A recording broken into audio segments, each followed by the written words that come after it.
everybody, and welcome back to TMD Read Aloud channel.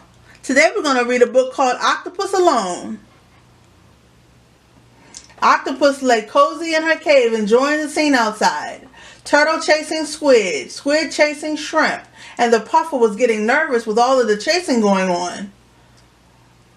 See, that's the octopus, and this is her opening to her cave. And she's looking out, and there's the puffer fish and all the other things that are going on as she watches. Then Octopus saw the seahorses bubbling along outside.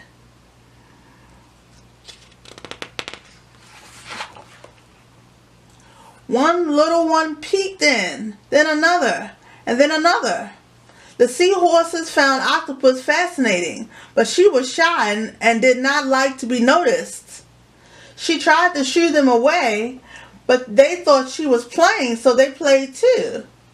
See, that's her, and that's the seahorses, and they're playing with her. Even though she's trying to shoo them away, they're playing.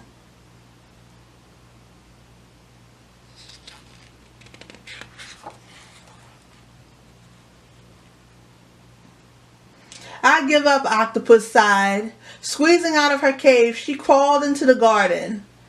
She changed colors just like that and disappeared. The seahorses swam away, wondering where she'd gone. See the seahorses looking to see where she'd gone, but they didn't see her. They don't see her. There she is. She blended in. She changed colors.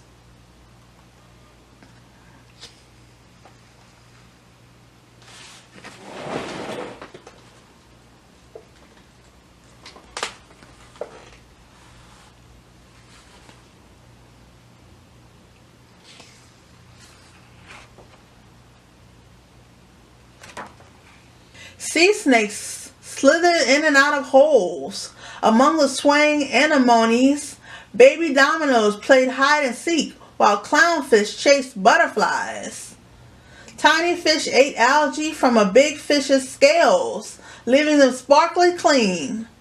See the tiny fish eating the algae from the scales of the big fish and cleaning its teeth? And there's the fish slithering. Octopus was about to pounce on a juicy lobster when she saw the little seahorses coming her way. She went perfectly still. The lucky lobster slid into a crevice. When the seahorses weren't disturbing her, they were delightful to watch. They wiggled and twirled, and one even did somersaults. It looked like so much fun. It was hard for Octopus to keep still, but she did, and the merry seahorses moved on. See them doing somersaults and wiggling and twirling.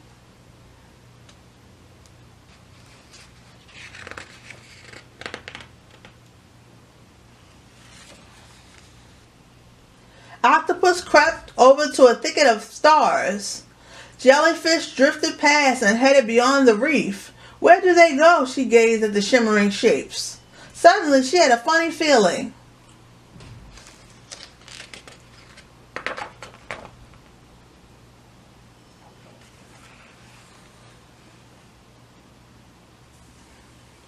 The seahorses were staring for how long, she wondered. She inked the water to hide her blushing and took off. She wanted to get away, far from googling eyes.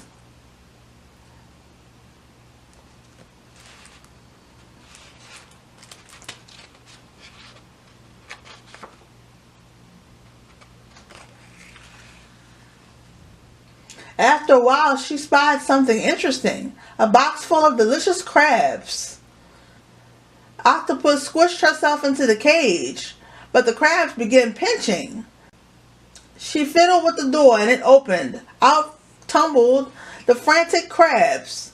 Octopus was about to grab a few when she had another funny feeling.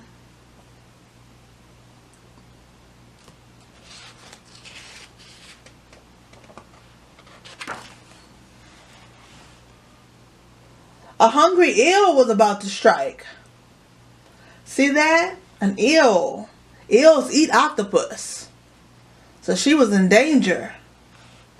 Octopus squirted a cloud of ink and swam and swam and swam. She swam away.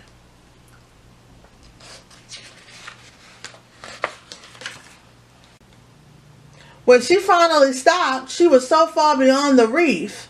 Here, the water was gloriously empty. No one watching, no one to hide from. Whale song rose faintly from the deep. Octopus remembered the dancing seahorses.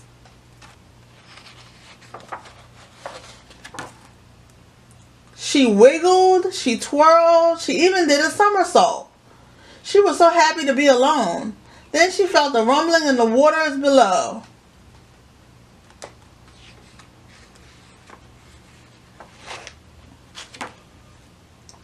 Whoosh! A whale surged past and up and out of the water.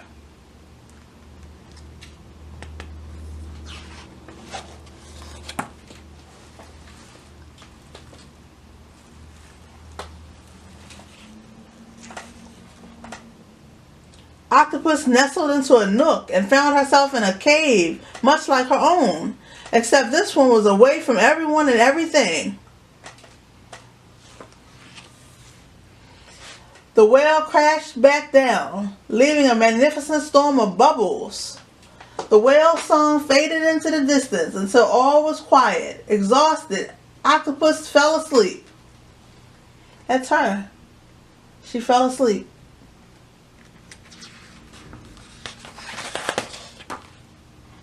When Octopus awoke, she went outside. A lone jellyfish drifted by. No one was around to disturb her in this wonderful, quiet place.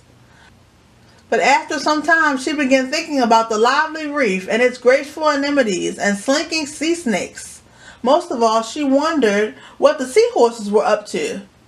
"I better go home and find out," she said, hurrying along. That's her going back home.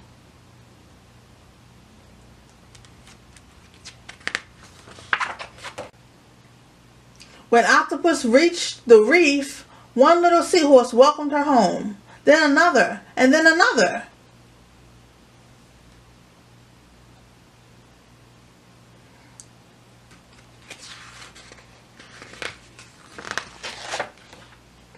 Octopus was glad to be back with her friends. And there they go, twirling and somersaulting and playing with her. And she's back in her cave. And that's the opening to her cave. The end. And that's the end of Octopus Alone by Devanya, and I'll spell her last name, Srinivasan. That's Divya, her first name. Her last name, Srinivasan. Okay, I hope you have a great day, and don't forget to subscribe to this channel so you can get new videos every week. Don't forget. Bye.